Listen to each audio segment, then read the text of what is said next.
I'm Cynthia James, and this network is about changing lives one woman at a time.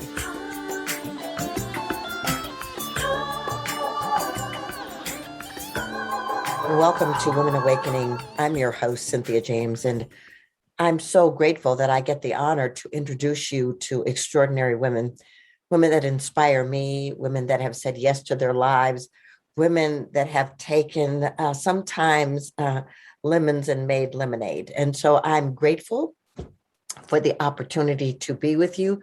You know, we do these every week, and we're anywhere you can get a podcast: Spotify, iTunes, iHeart, Spreaker, Amazon, YouTube. Just subscribe and come back every week and meet a woman who has said yes to her life. So my guest today is Dr. Karen Gedney. An amazing story. I'm just going to give you a little bit of her history. She grew up hiking and skiing in the Catskill Mountains in New York State, and her parents' life was deeply affected by World War II.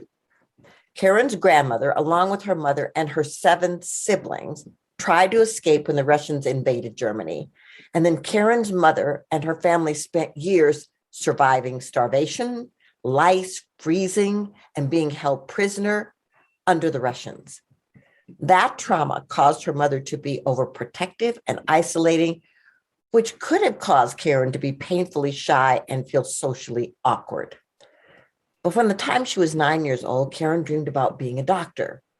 She'd read countless stories about doctors, and she thought about the adventure, the danger, the romance, and the methods to take care of the underdog. And so part of the allure to medicine was that as a doctor, people would need her help.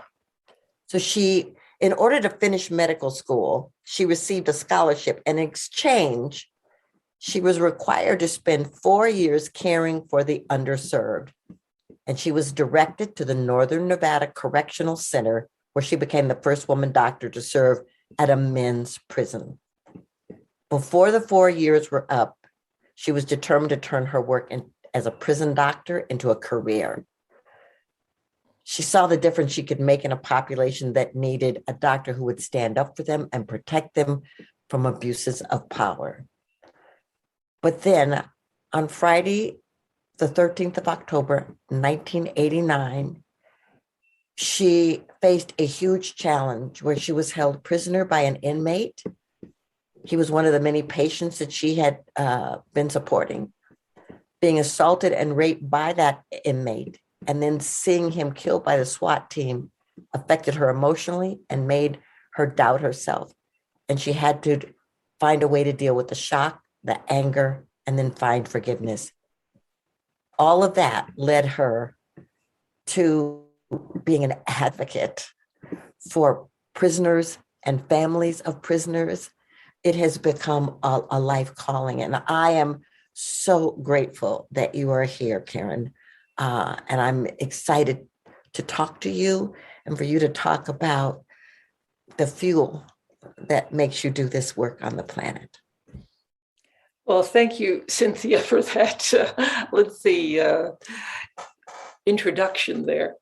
And I'm really honored to be on your podcast because I've listened to a number of them, and you have a very eclectic, interesting group of women who I look at bringing light into dark places.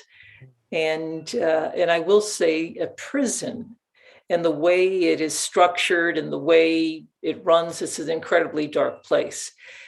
And when I retired, I ended up writing my book, but I did it as sort of a 2-pronged approach. One was a bit of a psychotherapy session for myself, to process 30 years in the prison.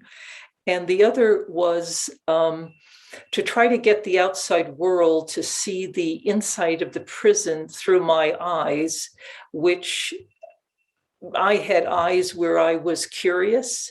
I lacked the judgmental gene somehow. And I was always, what should I say, empathetic and compassionate to especially the underdog or the people who are on the bottom. I think I learned that from my mother, listening to the stories of war.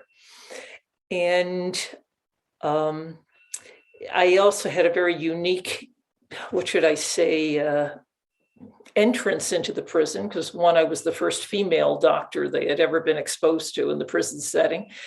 And you'd have to imagine this is more than 35 years ago. Here I am, this tall blonde walking into the prison.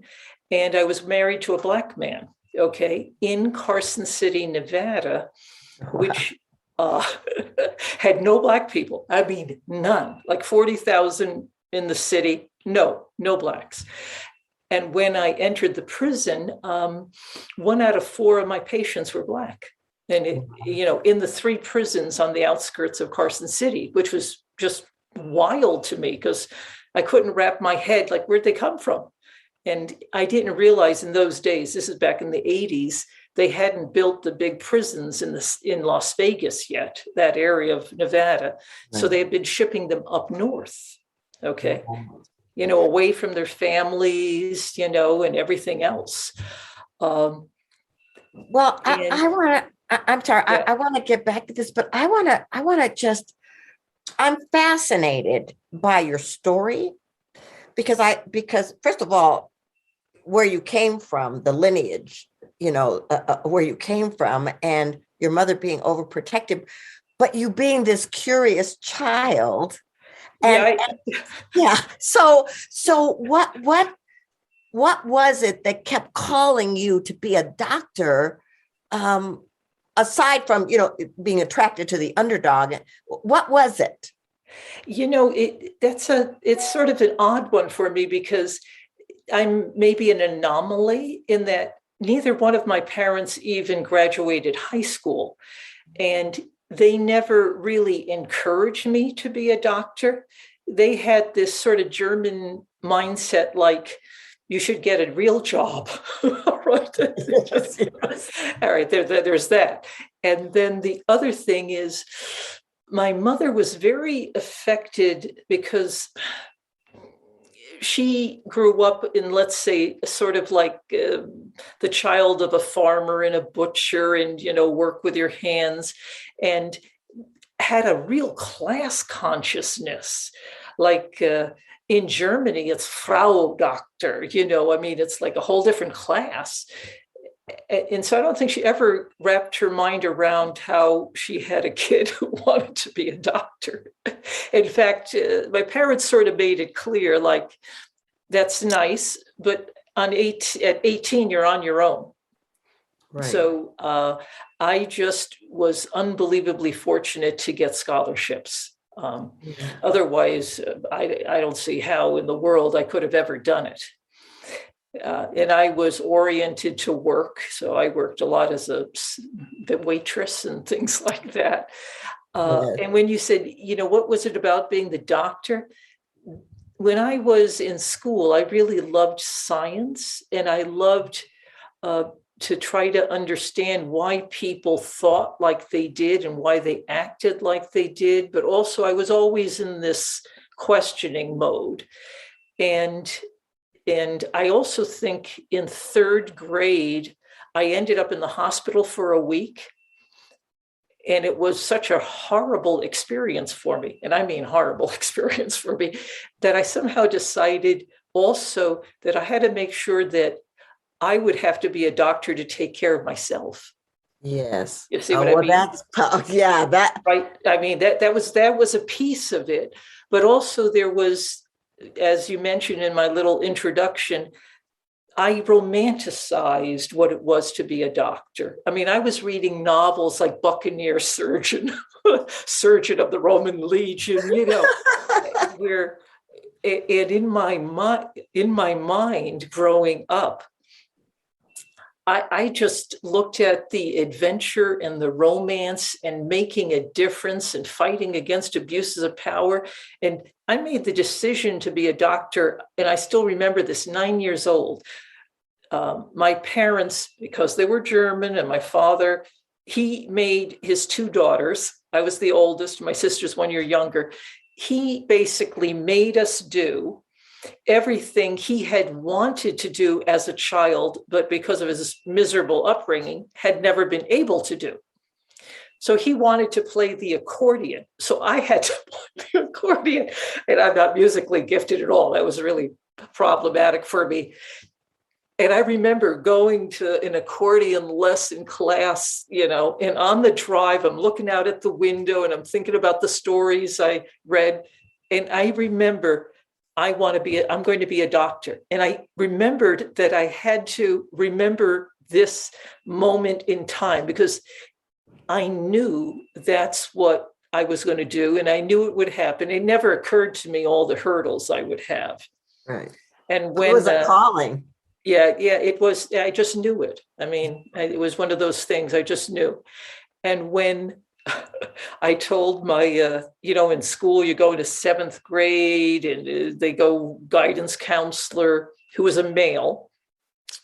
And he said, well, your scores are quite high. What do you want to be? And I said, well, I want to be a doctor. And, he like pulls his glasses down. He looks at me. He goes, wouldn't you rather be a nurse? All right. Now, mind you, I grew up in the 50s and 60s. And but the thing is, Cynthia, in that moment when he said that, I absolutely made my decision that I was on my own. No one was ever going to help me. Right. And this was a bad decision because it made my getting there more difficult because I never asked for help. You see what I mean? Right. Well, that mindset became the focus. Yeah, the mindset of I'm going to do it on my own, because you also told me I couldn't. Right. Exactly. Well, you've listened to my podcast, and I came from a pretty traumatic childhood, and so reading your bio was very interesting for me because it was like you went through something that was quite traumatic, and I want to ask you 2 questions about it. What was your mindset for survival while it was happening? And then what did you do to support yourself to heal after the event? Okay. During the event,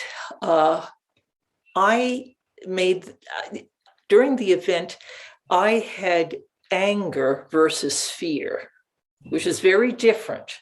Yes, it is. And it was, you'd have to understand, he was my patient. I took care of him. I tried to help him. I knew he was dangerous, but I thought I could handle that. And it never occurred to me that he would take me hostage and do those things. That sort of didn't occur to me. You see what I mean? And so I was angry at myself for being in the predicament. I was angry for the prison allowing it to happen, because this is a year and a half into my start, and I had enemies in the administration in the prison. They considered me not their tribe. I was a female married to a Black man in a good old boy white club who had the mindset, these inmates have nothing coming. And I had the mindset, I am here to heal and do as much as I can so they leave less of a problem to society than when they entered. It made no sense for me to make them worse. And so I had enemies who, let's say, would have wanted to see me killed. Mm-hmm. Okay, so I had anger there. So for me, anger kept me very focused. And I did go back this was a 10-hour event. And I did go back and forth in my mind. I can take him. No, I can't. He was a Vietnam vet, Marine, with a real knife he had, not a shiv like a make-believe prison knife, a real buck knife. And he was trained to kill. Mm-hmm. And so then I also made the decision when it was very obvious he was going to rape me. And he told me, I'm going to you dead or alive. Mm-hmm.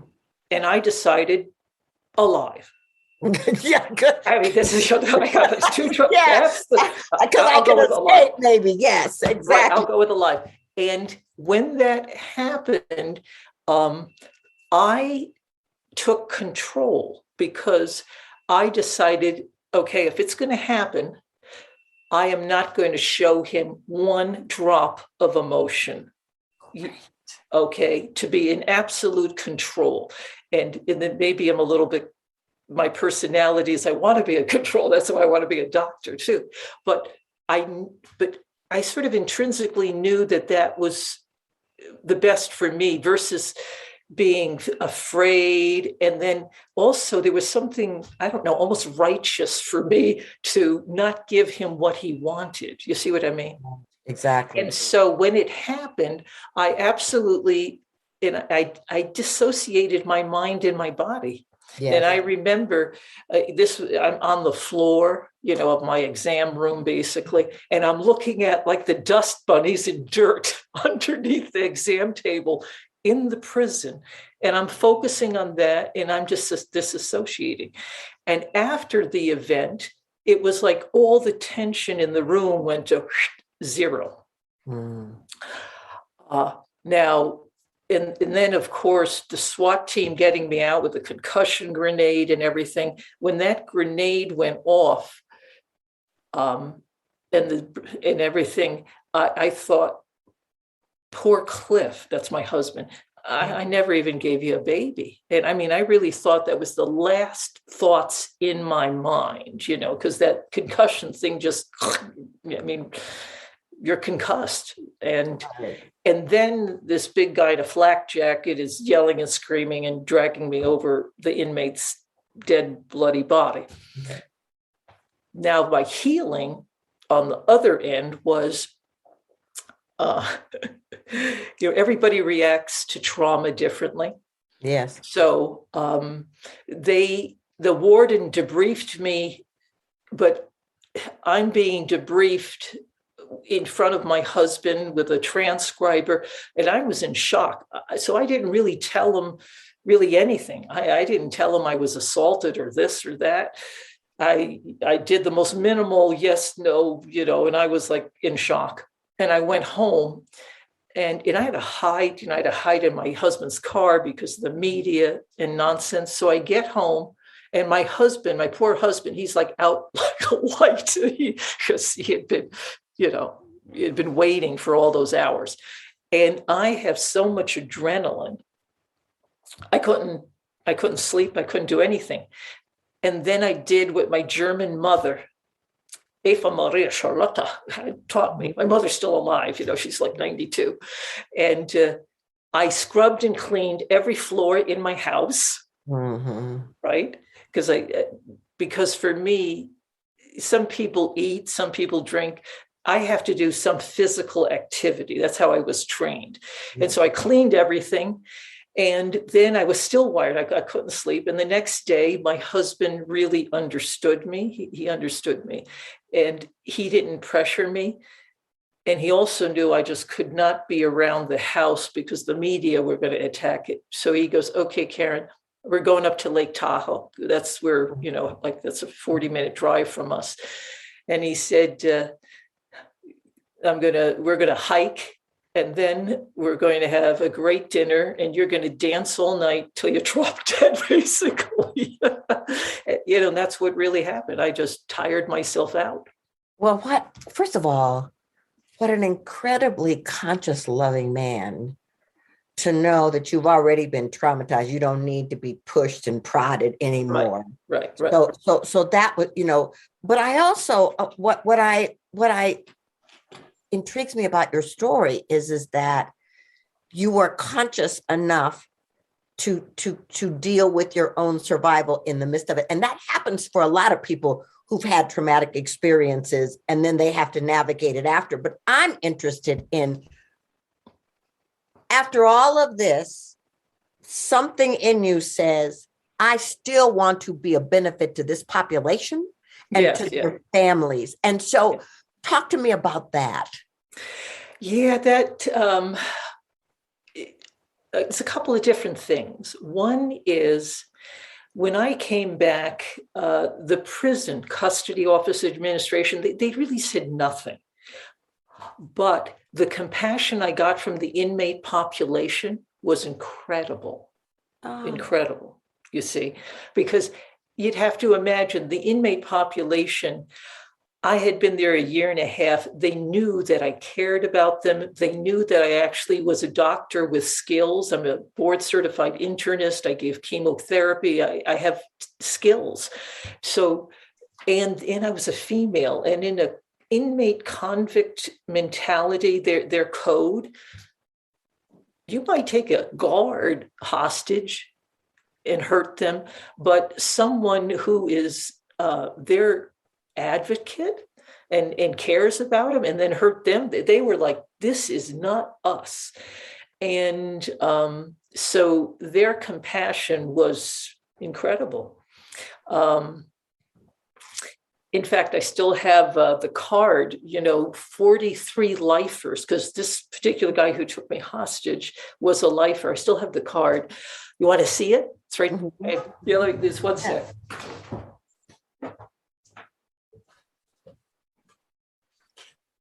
This is so amazing. So look at this card. Oh, it says to Dr. Gedney. Yeah. Oh, and that's beautiful. The rose. Oh, yeah. And the woman's face and the teardrop. And see, it's signed with little notes and stuff from 43 lifers, because this inmate had been a life sentence, and they wanted as a group to say, Dr. Gedney, this is not us.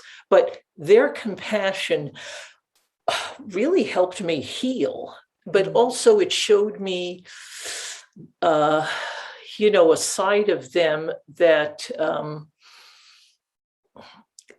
you can imagine. You're working in an environment where your coworkers or staff or people who are in charge of you, they do nothing. And then the group that society has thrown away are the ones who heal you.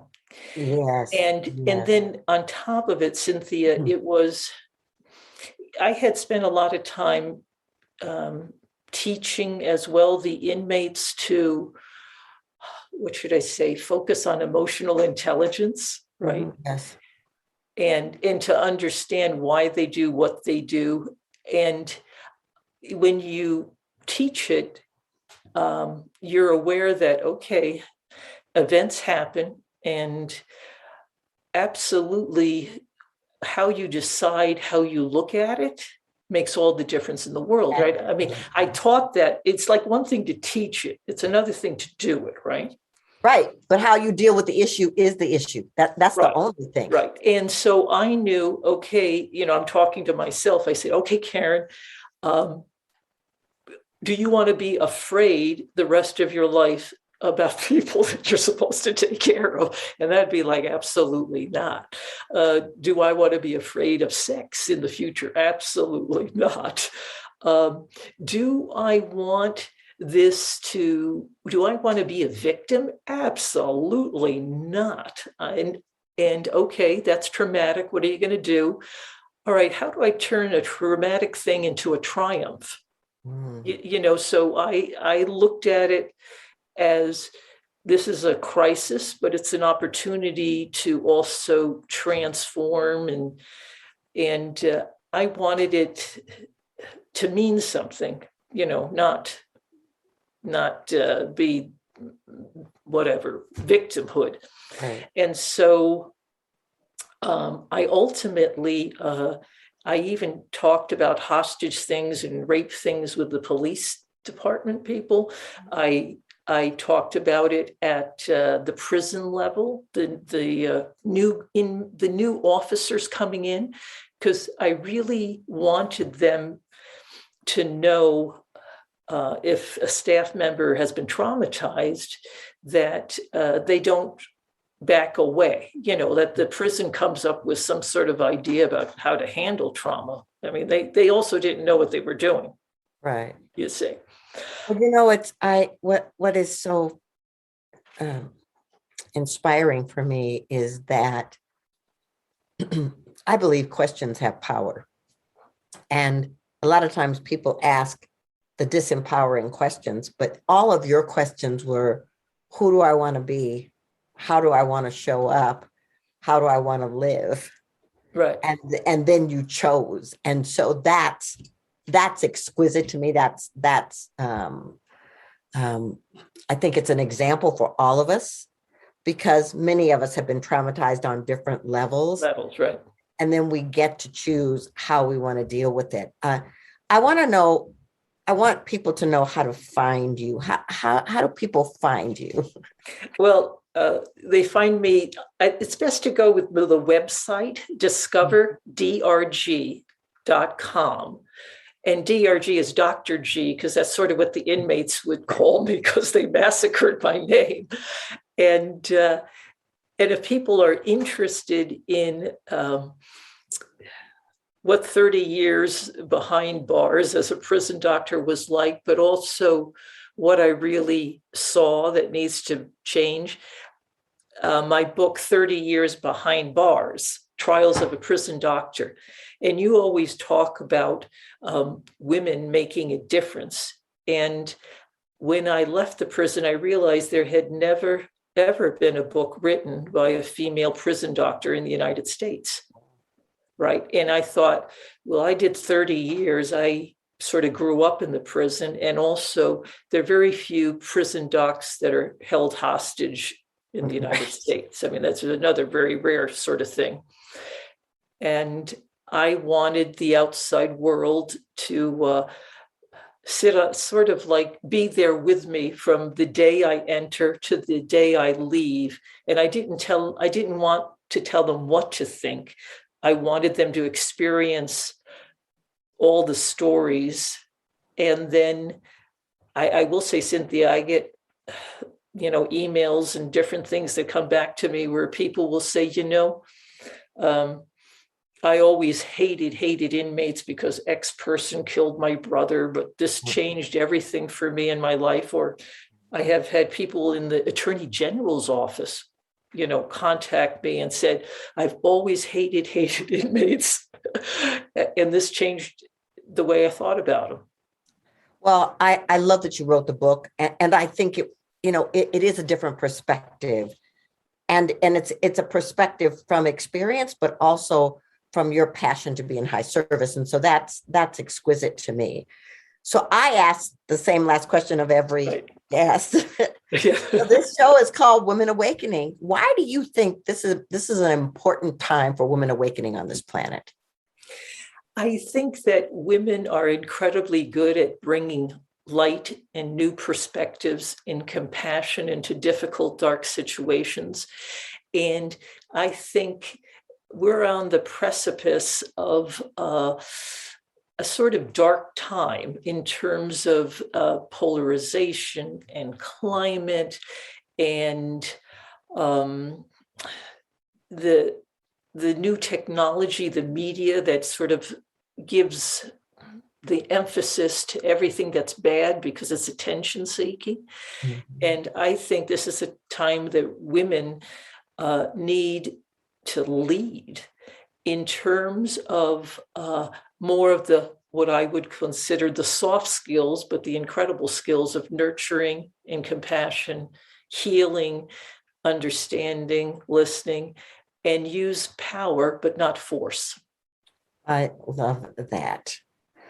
Well, Dr. Karen Gedney, thank you so much for being here, bringing your wisdom and bringing your light and your courage and being willing to share it and invite people into a different conversation and dialogue about what does this thing mean to be in service? What does this thing mean to be connected to prison? I'm so grateful for your presence, and I'm grateful to share you with my tribe. And that's wonderful. And I just like to add, it's not just the prisoners. I loved to mentor kids who have a parent in prison to stop that legacy. And, yes. And that's something also I think that the outside world needs to figure more on the prevention end. Yes. Right. In a lot of instances. in both in medicine and correctional world fail horribly on that prevention end. Exactly. And I was ahead of foot in both fields. Absolutely. Well, thank you for being here. I'm grateful. And ladies, I hope you will go to her website. I hope you will get her book because this is a woman of courage. Well, thank you very much, Cynthia. My pleasure to have you here. So ladies, I tell you, I come back here every week. I get to introduce you to these amazing women. And what I want you to know is I want you to just pause and listen to the pearls that they give you, because no matter what lifestyle they're living, what things they've accomplished, each one of them has gotten to a point where they've had to say yes to themselves and make a courageous moment, a courageous act. So please come back. I'm grateful to be with you. Sign up for the podcast. Know that you're important. Know that you matter. Know that your presence on this planet is essential. Only you who came here to do what you came here to do. Only you can do it. So much love, and I will see you next time. Many blessings.